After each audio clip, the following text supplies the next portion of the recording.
All right, sports fans, how's everybody out there doing? William Martin coming at you one more time here on YouTube with another edition of the 300 Pounds of Sports Knowledge Podcast. Now, last night I talked about the upcoming American League playoffs, which have gotten started tonight as the Boston Red Sox and New York Yankees are clashing in the American League wildcard game. But with that said, from the senior circuit side, the National League, which of these five teams has the best chance to hoist the trophy representing the National League Pennant in a couple of weeks? Now, I want to start off with the San Francisco Giants, and they have home field advantage throughout the playoffs. The Giants not only won the National League West, they also won a franchise record 107 games this year. But the thing about it is, the Giants have made the playoffs and won more than 100 games, but you have to go back to 1905 to find the last time that the Giants won more than 100 games and were able to win the World Series. Now, this team was a pleasant surprise this season. They overachieved. A credit is definitely given to Giants manager Gabe Kapler, who will probably be the NL Manager of the Year. Of course, he puts a large emphasis on sabermetrics and analytics, and his team really came together this year. You look at the likes of veterans such as Brandon Crawford, Mike Yastrzemski has really come into his own. Brandon Belt had another solid year for the Giants, but the thing is, there's going to be a question mark because if you remember coming down the stretch versus the Colorado Rockies, Belt did get hit in his hand, and you have to wonder about his availability throughout this postseason. And then there's the Chris Bryant factor. The Giants acquired third baseman Chris Bryant, third baseman slash outfielder Chris Bryant from the Chicago Cubs just prior to the trade deadline.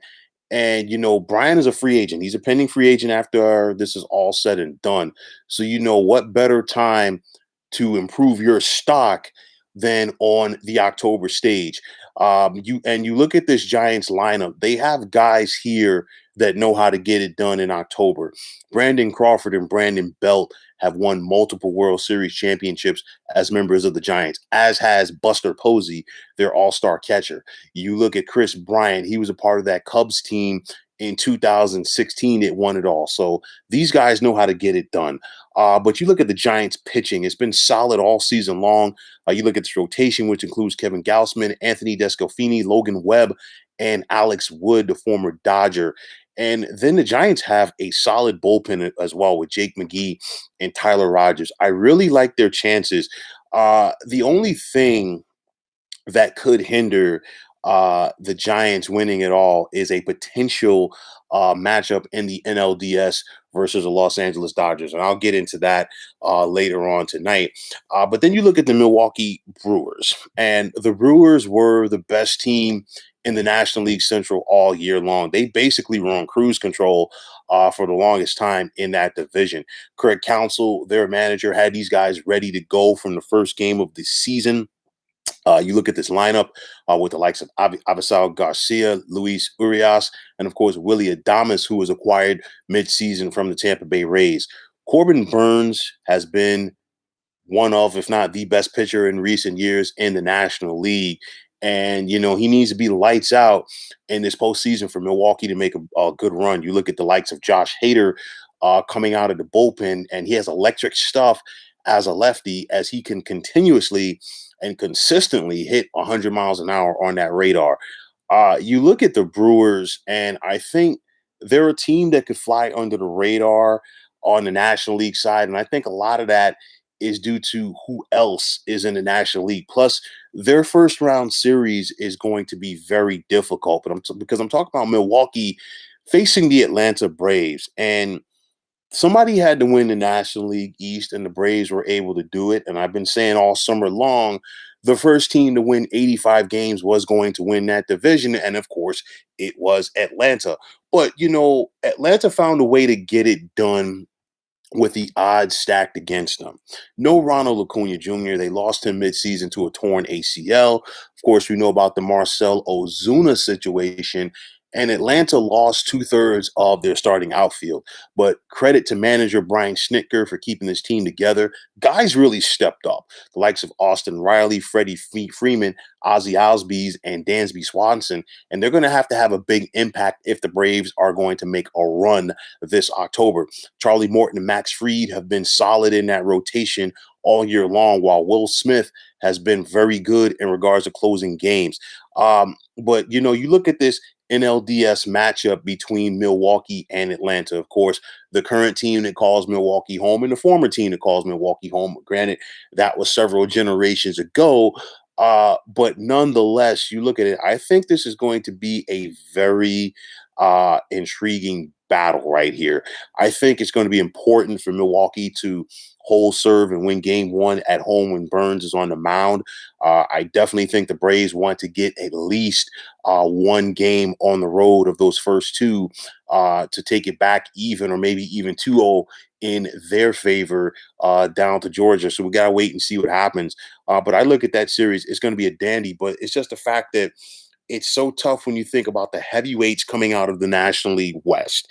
And you have the first wild card in the Los Angeles Dodgers. And you look at this and you say, wow, the Dodgers won 106 games and they weren't able to win their division. That's how good that the Giants were this season. But nonetheless, the Dodgers are the defending World Series champions and they have what it takes to make another run. Dave Roberts, their manager, has had his finger on the pulse of this team all year long. And the Dodgers are such a talented team. You look at Walker Buehler in their starting rotation, Julio Urias, who won 20 games this year, the only pitcher to win 20 games in Major League Baseball for 2021, and then Max Scherzer. The Dodgers acquired Scherzer just prior to the trade deadline from the Washington Nationals. This guy has been as good as advertised. He's a future Hall of Famer. We saw him reach the 3,000 strikeout plateau in a Dodger uniform, and he's a pending free agent. So Scherzer is going to be dealing here in October. Then you look at this lineup. These guys can get rolling when they have to. Justin Turner, Mookie Betts, Trea Turner, who was also a part of that Scherzer deal from the Nationals. He gives them some more speed at the top of that lineup along with Betts. And then you look at Corey Seager. And I want to talk about Albert Pujols because I think Pujols can have an impact in this postseason. This guy knows how to get it done on the October stage. He's a two-time World Series champion. He's one of just a few guys who have gone yard in three times in a World Series game. Of course, Reggie Jackson did it, Pablo Sandoval, and Babe Ruth. Not to mention guys like Cody Bellinger, who could also have an impact for this Dodgers lineup. Dodgers have a good chance, but this National League wildcard game is not going to be easy for them because I know that they have the home field advantage in it, but they are facing a very difficult St. Louis Cardinals team. And when you think about the Cardinals in October, they are always battle tested. And the Cardinals enter the postseason derby as the hottest team in Major League Baseball. St. Louis won 19 out of their last 20 games to finish the season. You look at Mike Schilt, their manager, and this team, they were languishing around 500 for the majority of the year, but they got it together. And you look at this lineup, Nolan Arenado coming over from the Colorado Rockies, he can get hot, and he's very familiar with the Dodgers. Paul Goldschmidt, another guy who can get hot, as can Tyler O'Neill. You have a veteran catcher behind the plate in Yadier Molina, one of the best defensive catchers ever and one of the best guys in regards to calling a game behind the plate. And you think about it because you have Adam Wainwright going against Max Scherzer in the wild card game. And this is why I don't want to just pencil in the Dodgers to make that run because Wainwright has the potential to really deal because he knows how to get it done in October as well, just like Scherzer can. But the thing is, he can shut down a lineup as well. So it's going to be interesting to see which of these veteran starting pitchers blinks tomorrow night. You also have John Lester in this rotation, Jack Flaherty. And then I look at St. Louis's bullpen with the likes of Genesis Cabrera, Giovanni Gallegos, and Alex Reyes, just to name a few. So I look at St. Louis and we've seen teams enter the postseason hot and just get hot and keep staying hot. When I think about the 2015 New York Mets, and I also think about the 2007 Colorado Rockies, just to mention it. So it's not an aberration that the Dodgers are simply going to walk over them.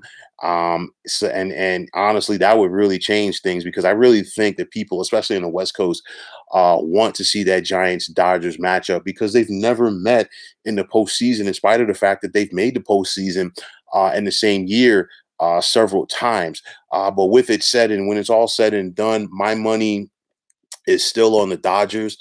From top to bottom, I think they are the best team in the National League. It would be an epic series between the Giants and Dodgers in the NLDS.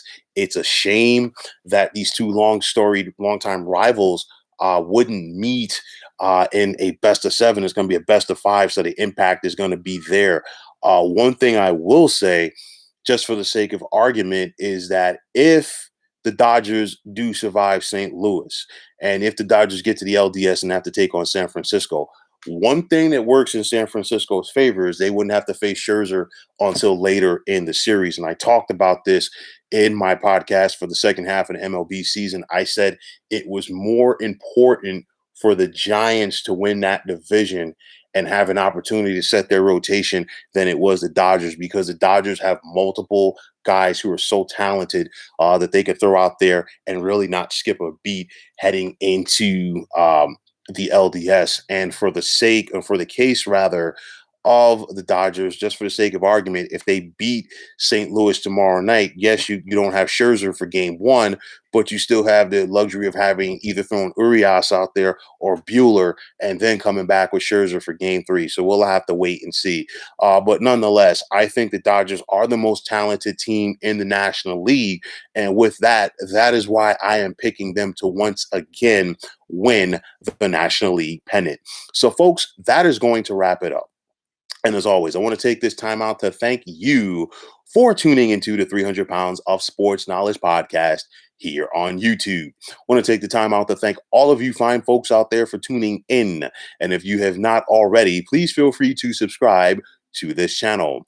Now, if you are on Twitter, please feel free to follow me at 300 Pounds of Sports. And like I always say, if you follow me, it'll be my pleasure to follow you right back.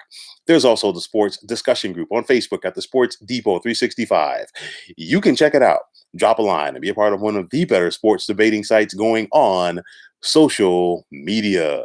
So once again, fine folks, my name is William Martin, signing off, saying take care and have yourselves a wonderful day.